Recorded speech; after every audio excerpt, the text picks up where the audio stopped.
జగన్నాథ రహస్యం ప్రత్యేక కార్యక్రమానికి స్వాగతం.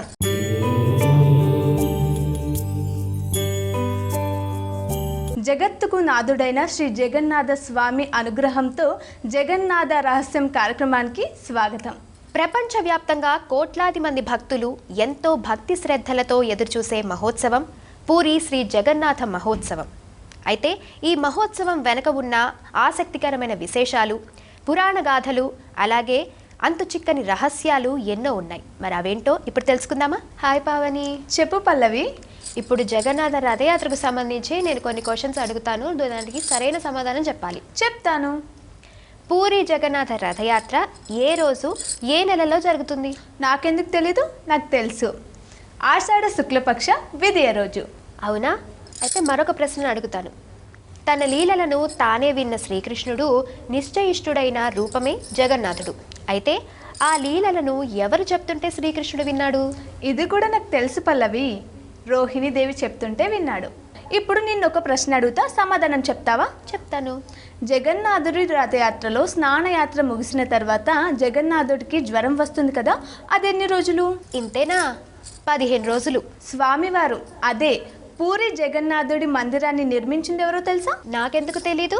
ఇంద్రద్యుమ్న మహారాజు.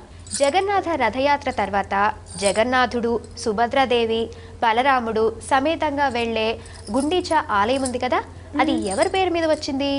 ఓ అంతేనా? జగన్నాథుణ్ణి, సుభద్రాని, బలరాముణ్ణి తన సొంత బిడ్డల్లాగా భావించే ఇంద్రద్యుమ్న మహారాజు భార్యే గుండీచా. నేను ఇంకొక ప్రశ్న అడుగుతాను. రథాల నిర్మాణానికి ఎంత కలప అవసరమవుతుందో తెలుసా? ఓ నాకు తెలుసుగా. 13,000 ఘనపట అడుగులు. జయదేవుడు తన అష్టపదుల రచన ఏ దేవుడికి అంకితం ఇచ్చాడో తెలుసా నీకు? ఇంకెవరికి? ఆ జగన్నాథుడికి. మరో ప్రశ్న. రథయాత్రకి శిల్పుల బృందం ఎప్పుడు శ్రీకారం చుడుతుంది? ఇంకెప్పుడు? అక్షయ తృతీయ రోజునే కదా. ఇంకో ప్రశ్న అడుగుతా. వృక్షకాండములను ఎవరెవరి రథాల కోసం ఎన్ని భాగాలుగా చేస్తారు? ముందుగా వృక్షకాండాన్ని 2188 ముక్కలు చేస్తారు. వాటిలో 832 ముక్కల్ని జగన్నాథుడి రథం కోసం, 753 ముక్కల్ని బలభద్రుడి రథం కోసం, 593 ముక్కల్ని సుభద్రాదేవి రథం కోసం వినియోగిస్తారు. నేను కూడా నిన్ను రథాలకు సంబంధించి ఒక ప్రశ్న అడుగుతా. జగన్నాథుడు, సుభద్రాదేవి, బలభద్రుడి రథాల పేర్లేంటి? జగన్నాథుడి రథం ఏమో నందిఘోష్, బలభద్రుడిదేమో తాళధ్వజ్, ఇంకా సుభద్రాదేవిదేమో దర్పదళన్. ఇంకో ప్రశ్న. జగన్నాథుడి రథం ఎంత ఎత్తుంటుంది మరియు ఎన్ని చక్రాలుంటాయి? 46 అడుగులు, 16 చక్రాలు, ఒక్కో చక్రము 6 అడుగులు ఉంటుంది. ఇంకో ప్రశ్న అడుగుతా.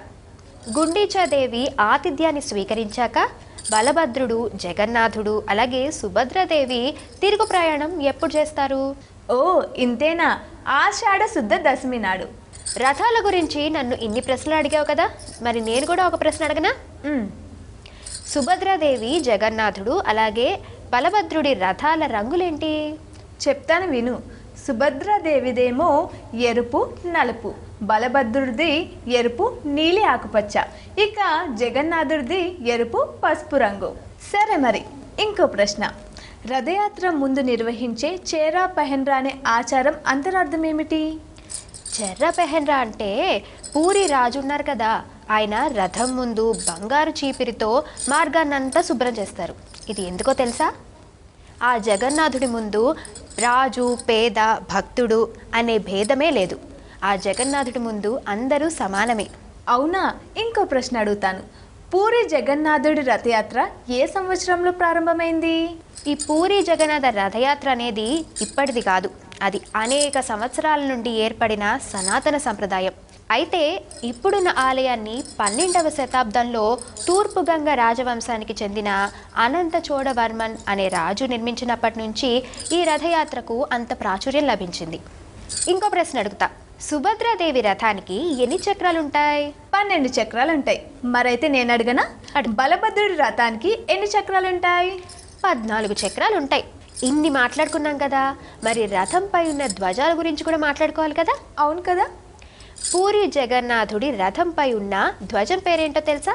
పూరి పూరి జగన్నాథుడి నందిఘోషపై ఎగిరే ధ్వజం పేరు త్రిలోక్య మోహిని. అది పసుపు మరియు ఎరుపు రంగులో ఉంటుంది. మరి సుభద్రాదేవి రథంపై ఎగిరే ధ్వజం పేరేమిటి? సుభద్రాదేవి రథంపై ఎగిరే ధ్వజము ఎరుపు మరియు నలుపు రంగులో ఉంటుంది. అయితే ఈ ధ్వజాన్ని నాడంబిక అని పిలుస్తూ ఉంటారు. మరి బలభద్రుడి రథంపై ఉండే ధ్వజం పేరేంటి? చెప్తాను విను. బలభద్రుడి రథంపై ఎగిరే ధ్వజం పేరు ఉనని. అది ఎరుపు మరియు నీలి ఆకుపచ్చ రంగులో ఉంటుంది. వీక్షించారు కదా జగన్నాథ రహస్యాలను. మీ అందరిపై కూడా ఆ జగన్నాథుడి కృపా కటాక్ష వీక్షణములు ఎల్లప్పుడూ ఉండాలని కోరుకుంటూ నమస్కారం.